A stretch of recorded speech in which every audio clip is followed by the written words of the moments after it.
বহুবার আমরা বিভিন্ন সময়ে আপনাদের সতর্ক করেছি আর্থিক অপরাধ নিয়ে। এরকমই একটি বিষয় বিজনেস বাতে সোমনাথের সাথে রবিবারের এই পর্বে আমরা নিয়ে আসছি আপনাদের সামনে। আমরা প্রায় 100 এপিসোডের দোরগোড়ায় দাঁড়িয়ে আছি। আমাদের এই যে প্রচেষ্টা, আর্থিকভাবে মানুষকে সচেতন করে তোলার যে প্রচেষ্টা, যেটা আমাদের চ্যানেলের একটি অন্যতম মূল বিষয়, আজকে সংক্ষিপ্তাকারে সেটা আপনাদের সামনে আরো একবার তুলে ধরছি।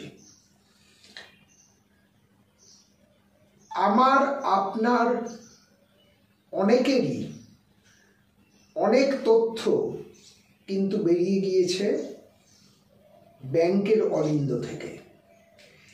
এ বিষয়ে আগেও হইচই হয়েছে, কিন্তু নতুন করে বিষয়টি নিয়ে সংবাদ মাধ্যমে শোরগোল পড়েছে।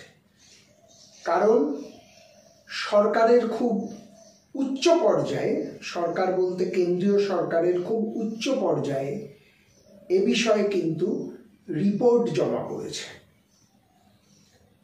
অর্থাৎ আপনার কাছে হঠাৎ করে ফোন এলো এবং আপনার বিভিন্ন উপায়ে আপনার ডিটেলস জানার চেষ্টা করলো। আমি ব্যাংক ম্যানেজার বলছি, আমি ব্যাংকের অমুক ডিপার্টমেন্টের অফিসার বলছি। আমাদের অনুরোধ, সতর্ক থাকুন, কারণ ব্যাংক এভাবে ফোন করে না। খুব প্রয়োজন না হলে ফোন কিন্তু করে না। হ্যাঁ, ফোন করে অনেক সময়।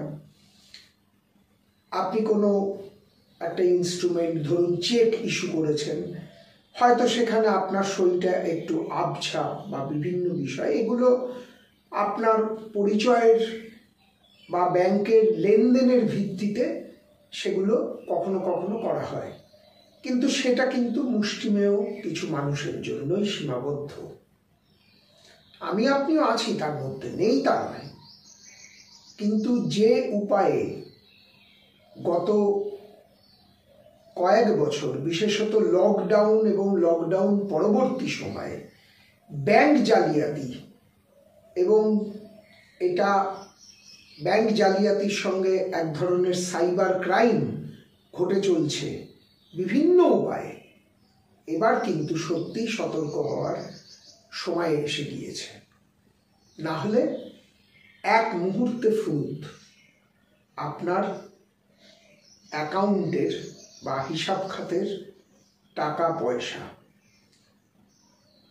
বিজনেস বাতে সোমনাথের সাথে রবিবারের এই পর্বে আপনাদের সকলকে স্বাগত জানাই। আমাদের চ্যানেলের সঙ্গে থাকুন, সাবস্ক্রাইব করুন, বেল আইকনটি টিপে নিয়মিত অনুষ্ঠান পেতে থাকুন। যে বিষয়টা বলছিলাম, যে সরকারের খুব উচ্চ স্তরে এ বিষয়ে রিপোর্ট জমা পড়েছে গোয়েন্দাদের, এবং দেখা যাচ্ছে এই যে তথ্য চুরি বা তথ্য হাতানোর যে বিষয়টা, সেই বিষয়টা কিন্তু ঘটছে মূলত সেই সমস্ত কর্মীদের দ্বারা, আপাতত যেটা বেরিয়ে আসছে, যারা মূলত চুক্তির ভিত্তিতে ব্যাংকে কাজ করছেন বা বিভিন্ন আর্থিক প্রতিষ্ঠানে কাজ করছেন। এর কারণটা কিন্তু মানে খুব যে এটা যে হতো না বা এরকম হওয়া সম্ভব নয়, তার পেছনে কিন্তু আমি মনে করি যুক্তি আছে। আমি নিজে একটি ফিনান্সিয়াল ইনস্টিটিউশনের একটি কাজে মাস খানেক বা মাস দেড়েক আগে আমার নিজের অভিজ্ঞতা হয়েছে, একই তথ্য আপডেট করতে আমাকে 3 বার দিতে হয়েছে। তার কারণ হচ্ছে ওই চুক্তিভিত্তিক কর্মী, যাদের চাকরির কোনো স্থায়িত্ব নেই, যাদের কোনো ভবিষ্যৎ নেই চাকরির বিষয়ে, যার জন্য তারা কাজ করছে কিন্তু অদ্ভুত এক ধরনের নেগলিজেন্স কাজের মধ্যে, এবং এটা আসা আমি মনে করি না অস্বাভাবিক। এবং যখন ফাইনালি আমি সেখানে ডকুমেন্টস দিয়ে বললাম যে আপনারা এভাবে মানুষকে হ্যারাস করছেন কেন, তারা কিন্তু চুপ করে থাকলো। পরে একটু অনুসন্ধান করে দেখলাম তাদের কারোর মাইনে 12,000 টাকা, কারোর মাইনে 15,000 টাকা, ম্যাক্সিমাম মাইনে খুব বেশি হলে 20 থেকে 22,000 টাকা। হয়তো তার 25,000 টাকা পাওয়ার কথা, কিন্তু বিভিন্ন তোমার এই খাতে ওই খাতে টাকা কেটে তোমার ভবিষ্যতের সুরক্ষার জন্য ইত্যাদি, এইখান থেকেই কিন্তু সূত্রপাত। এবং এই যে চুক্তিভিত্তিক কর্মীদের বা অস্থায়ী কর্মীদের কিন্তু একটি বড় অংশ অত্যন্ত সততার সঙ্গে কাজ করে না তা নয়, কিন্তু তাদের বিভিন্ন বিষয়ে যে অভিজ্ঞতার দরকার হয় সেগুলো শেখানোর পর্যন্ত অফিসগুলোতে লোক নেই। অথচ বড় বড় আর্থিক প্রতিষ্ঠান তারা কিন্তু ছেড়ে রেখেছে কাজগুলোকে, তাদের হাতে দেওয়া আছে, এবং যে সমস্ত সংস্থার হাতে দেওয়া আছে তারা আবার শেয়ার মার্কেটে দাপিয়ে বেড়াচ্ছে। সুতরাং সমস্যাটা কেবলমাত্র এই একটা জায়গায় সীমাবদ্ধ নয়, ধাপে ধাপে একটা সিস্টেমকে ফেলিওরের দিকে নিয়ে যাওয়া হচ্ছে, যার মূলে কিন্তু রয়েছে সরকারের নীতি নির্ধারকদের ভূমিকা।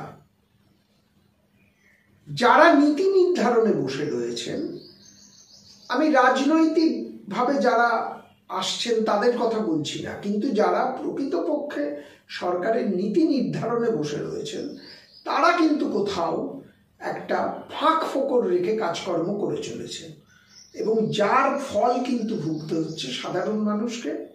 আর ওই যে ফোন করলে এখন বাজা শুরু হয়েছে প্রতারণামূলক বিজ্ঞাপন, বিজনেস বাতে সোমনাথের সাথে, ঠিক এই জায়গাটা আপনাদের সতর্ক করছে। কারণ রাষ্ট্রের পরিচালন ব্যবস্থায় যারা রয়েছেন তাদের মাথা মুন্ডু এই মুহূর্তে আমরা বুঝতে পারছি না। বাস্তব এটা, আমাকে যে কেউ কন্ট্রাডিক্ট করতে পারেন, চ্যালেঞ্জ করতে পারেন, কিন্তু ঘটনার পর ঘটনা বলে দিচ্ছে যে সিস্টেমটাকেই একটা কোথাও ড্যামেজ করে দেওয়া হয়েছে, আর তার রেজাল্ট এই ধরনের রিপোর্ট ইতিমধ্যেই সংবাদ মাধ্যমে এসে গেছে। তথাপি আমরা আমাদের দায়িত্ব কর্তব্যবোধ থেকে আপনাদের সতর্ক করলাম। আগামী সপ্তাহ থেকে অর্থাৎ আগামীকাল থেকে আপনারা কিন্তু প্রতিটি আর্থিক লেনদেন এবং তৎসংক্রান্ত বিভিন্ন যে সমস্ত ডকুমেন্টস আছে সে বিষয়ে কিন্তু সতর্ক থাকুন। অহেতুক কোনো ফোন কল এলে যদি দেখেন যে সন্দেহমূলক কথা বলছে, তাহলে তৎক্ষণাৎ সেই কলটিকে কেটে দিন। না হলে কিন্তু যত বেশি ফোনে কথা বলবেন তত আপনার আর্থিক নিরাপত্তার ঝুঁকি বেড়ে যাবে, অর্থ হারিয়ে যাবে, উধাও হয়ে যাবে, উড়ে যাবে। এরকম ঘটনা আমার আপনার সকলের পরিচিত মহলে কিন্তু ঘটে চলেছে, এবং বিশেষত এই যে বললাম লকডাউন এবং লকডাউন পরবর্তী সময়ে ডিজিটাল অর্থনীতির হাত ধরে আমরা কিন্তু ডিজিটাল অর্থনীতির মেরিটস ডিমেরিটস নিয়ে এখানে কোনো কথা বলতে বসিনি। আমরা কেবলমাত্র আপনাদের সতর্ক করছি। সকলে ভালো থাকবেন। আজকের এই এপিসোড এখানেই শেষ করছি। আমাদের সঙ্গে থাকুন, নিয়মিত অনুষ্ঠান পেতে বেল আইকন টিপে আমাদের পাশে থাকুন।